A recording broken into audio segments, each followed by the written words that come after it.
শুভ সকাল। যদিও এই ফ্রাই প্যানটা অ্যাকচুয়ালি এটা ডিম ভাজি আমি এটাতে আর প্যানকেক বানাই, কিন্তু এটাতে অলরেডি আমি প্যানকেক বানিয়েছিলাম, তো গরম ছিল, এই জন্য এটাকে ইউজ করতেছি। ক্রোসনটা গরম করছি। এটা আমি আমার ক্রোসন দিয়ে দিয়ে সকালের নাস্তার জন্য রেডি করছি, ক্রিম চিজ দিয়ে।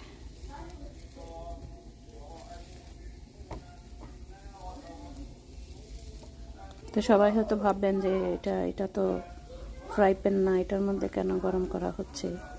আসলে এটাতে আমি অলরেডি প্যানকেক বানিয়েছিলাম, তো এই জন্য ভাবলাম যেহেতু এটা গরম আছে, এটা দিয়ে আমি বাকি ক্রোসনটাকে আমি গরম করে নিই, তাহলে আমার আর নতুন করে কোনো ফ্রাই প্যান ইউজ করতে হবে না। এটা যেহেতু অলরেডি গরম ছিল, তো এটাতেই আমি ক্রোসনটা গরম করে নিচ্ছি। তারপরে এটাতে ক্রিম চিজ দিয়ে তারপরে আমরা ব্রেকফাস্ট করবো এটা দিয়ে। ভালোই গরম হচ্ছে, এমন না যে হচ্ছে না।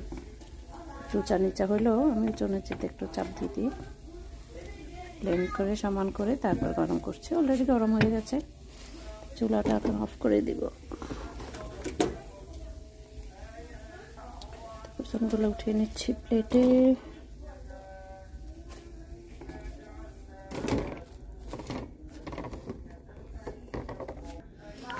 চিজটা বের করে নিই।